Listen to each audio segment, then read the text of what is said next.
मैं जयशंकर शाही, प्रमंडल bureau chief Tirhut, दैनिक Ayodhya times, आप समस्त दर्शकों का हार्दिक अभिनंदन करता हूं। मिश्रा जी, आपका दैनिक अयोध्या टाइम्स में हार्दिक अभिनंदन है। बहुत बहुत धन्यवाद आपका। और सबसे पहला सवाल, मणिपुर की घटना को किस नज़रिए से देखते हैं आप? देखिए, मणिपुर में जो अभी घटनाएं घट रही है रिसेंटली, जो वहाँ जो मुद्दा है वो ज़मीन, अफीम और अतिक्रमण का है, और मेन मुद्दा आरक्षण का है वहाँ पे, और इसी को लेकर के वहाँ हिंसा भड़की हुई है। ये तो अभी हाल फिलहाल हमने आपका कई इंटरव्यू देखा था जिसमें आपने मणिपुर सरकार को बड़ी जोर शोर से घेरा था, सरकार को आपने दोषी बनाया था। फिर अभी आप बता रही हैं कि ज़मीनी मुद्दा है, तो आखिर सरकार दोषी कैसे हो गया?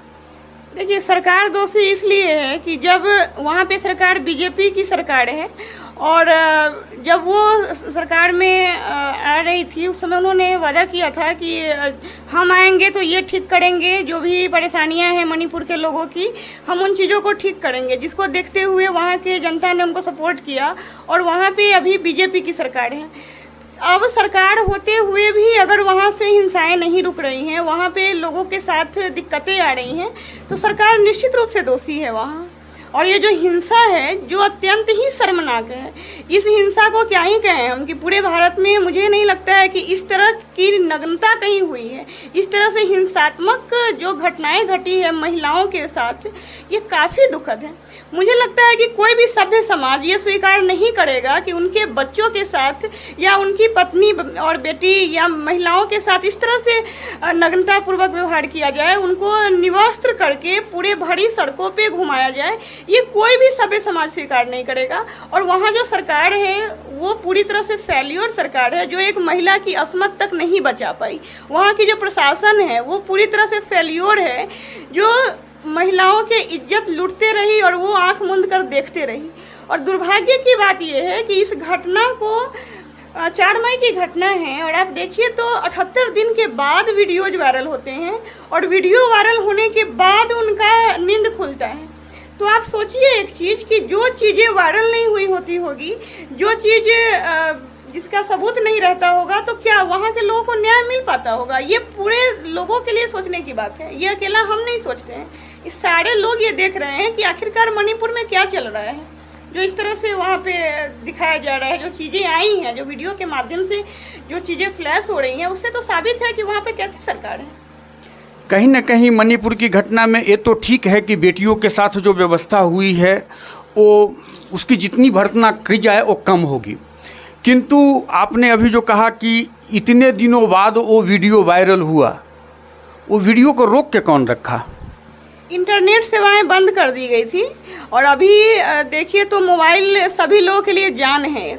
कुछ भी खबर है तो आप उस पर डालिए नेट पे, तुरंत देश विदेश में पहुंच जाता है। वो जो हिंसा हुई और वहाँ पे जिन लोगों ने वीडियो बनाया, तो कितना वहाँ पे धांधली है, कितना सरकार का वहाँ पे पब्लिक के ऊपर एक क्या कहते हैं दबंगई है, कि प्रशासन का कितना दबा के रखा हुआ है पब्लिक को, कि एक वीडियो तक वायरल वहाँ का पब्लिक नहीं कर पाया।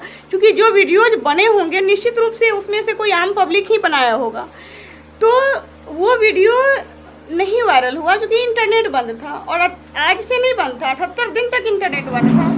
बताइए कितना शर्मनाक बात है। और जब वीडियो वायरल हुई है, पूरे देश में ये सारी चीज़ें पहुंची हैं, और लोकल लेवल से लेकर के नेशनल लेवल तक जब विरोध प्रदर्शन शुरू हुआ है, जगह जगह आक्रोश मार्च निकाले गए हैं, जगह जगह से सीएम का और पीएम का पुतला दहन किया जा रहा है, तब जाकर के इनकी नींद खुली है। और वहाँ के जो मुख्यमंत्री हैं वीरेंद्र सिंह जी, उन्होंने एक आदमी की गिरफ्तारी की है।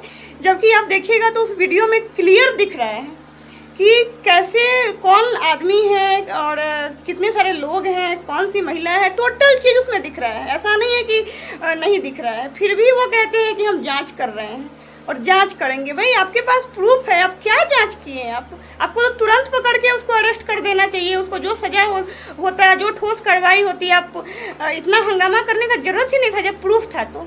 लेकिन प्रूफ के रहने के बावजूद भी ये हंगामा के बाद उनकी नींद खुली। वो भी एक व्यक्ति शर्मा जी का ट्विटर अकाउंट देखा, उस पर उन्होंने ट्विटर अकाउंट से एक पोस्ट किया था।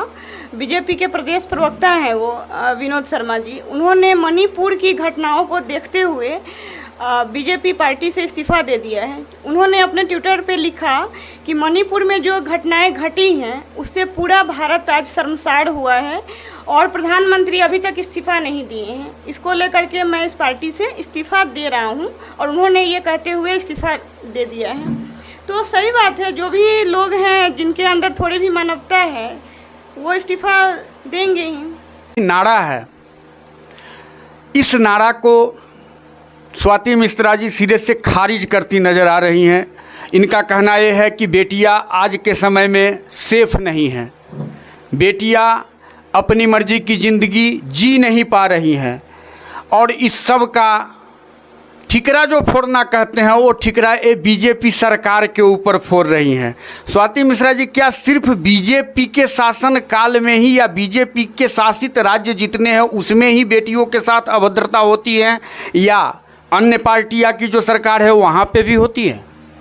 देखिए, पीएम मोदी जी का मुद्दा था, चुनावी मुद्दा, कि बेटी बचाओ बेटी पढ़ाओ, और ये नारा अगर आप कहीं भी सुनेंगे या हम बेटियां जो हम महिलाएं हैं कहीं भी सुनती हैं ना, तो ऐसा लगता है मानो कोई गाली दे रहा है। ऐसा लगता है कि ये गालियाँ पड़ रही है, एक जोरदार तमाचा मारा जा रहा है, ये ऐसा फील आता है। क्योंकि बेटी बचाओ बेटी पढ़ाओ उनका मुद्दा था, जिसको जनता ने भारी बहुमत दिया कि चलिए हमारी बेटियां बचेंगी भारत से। लेकिन हम लोगों ने कभी नहीं सोचा था कि उनका कहना कुछ था और करना कुछ था। उन्होंने ये कहा कि बेटी बचाओ बेटी पढ़ाओ, मतलब बेटी बचा के दिखाओ, बेटी पढ़ा करके दिखाओ। उन्होंने चेतावनी दी थी और हम लोगों ने समझा कि वो बात कर रहे हैं कि हाँ हमारी सरकार ने बेटियां बचेंगी। मैं प्रधानमंत्री नरेंद्र मोदी जी को कहना चाहती हूँ कि प्रधानमंत्री मोदी जी, आज अगर आपकी कोई अपनी बेटी होती तो शायद आपको आज भारत के देश की बेटियों का दर्द समझ में आता। आज शायद आपको भारत की महिलाओं की तकलीफ समझ में आती कि किस व्यथा से वो गुजर रही हैं। देखिएगा तो दिल्ली के सड़कों पे जो गोल्ड मेडलिस्ट बेटियां थी, जिनको सम्मान पूर्वक गोल्ड मेडल पहनाया गया था, उन बेटियों को अपमानित किया गया। उन्हीं की सरकार है, वही बेटियां हैं जिस बेटियों को वो खुले मन से कहते थे कि बेटी बचाओ बेटी पढ़ाओ, और उसी बेटियों को जब हम लोग वीडियो देखते हैं कि उन्हीं बेटियों को सड़कों पे घसीटा जाता है, थाने में एक FIR नहीं लिया जाता है, यौन उत्पीड़न के मामले में सुनवाई नहीं होती है। उनके ही सांसद जो बृजभूषण सिंह जी हैं, वो संसद भवन के उद्घाटन में हंस हंस करके फोटो खिंचाते हुए दिखते हैं, और उसी दिन दिल्ली की सड़कों पे गोल्ड मेडलिस्ट बेटियां बाल पकड़ के प्रशासन के द्वारा घसीटी जाती दिखती है। तो ये हमारे भारत के लिए शर्मसार करने वाली बातें हैं। और नारी का देश है हमारा भारत, नारी की पूजा होती है यहाँ, और यहाँ पे इस तरह से जो चीज़ें आ रही हैं निकल करके, ये आज तक के सरकार में कभी भी नहीं हुई थी। ये बीजेपी की सरकार में ही पॉसिबल है। कहते हैं ना मोदी है तो मुमकिन है, तो सही है, मोदी है तो मुमकिन है। यही बेटियों के साथ जो अत्याचार हो रहा है उन्हीं के राज में मुमकिन है। यानी कहीं न कहीं नारी सशक्तिकरण की जो चर्चा सरकार करती है उसमें ये नारी सशक्तिकरण कहीं न कहीं विफल है। नारियों के साथ जो अभद्रता हो रही है, नारियों के साथ जो व्यवहार किया जा रहा है, नारियों के प्रति जो व्यवहार है सरकार का, वो कहीं न कहीं सही नहीं है। इस कारण ही आज मणिपुर की ये घटना हुई है, ऐसा स्वाति मिश्रा जी का कहना है। किंतु स्वाति मिश्रा जी, चलते चलते पुनः मैं उसी सवाल पे आता हूं कि क्या बिहार में बेटियों के साथ न्याय हो रही है? क्या बिहार की जो महिला बेटियां अभी शिक्षक अभ्यर्थी के लिए पटना गई थी और लाठी खा करके लौटी है, उन बेटियों के साथ क्या बिहार में न्याय हुआ? बिहार में जो किसान सलाहकार की सीने की हड्डी तोड़ दी गई है, क्या उन बेटों के साथ बिहार में न्याय हुआ? यहाँ पे तो बीजेपी की सरकार अभी नहीं है।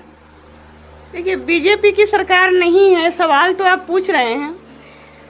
जो भी घटनाएं घट रही हैं, आपके जो पार्टी के लोग थे जो तेजस्वी यादव जी से इस्तीफा मांग रहे थे, किस काम को लेकर के, जान रहे हैं ना? मैडम, किस पार्टी के लोग इस्तीफा मांग रहे थे? आप अभी बोले आपके पार्टी के लोग, मेरा कोई पार्टी नहीं चलता है। हम बीजेपी के लोगों से सवाल कर रहे हैं।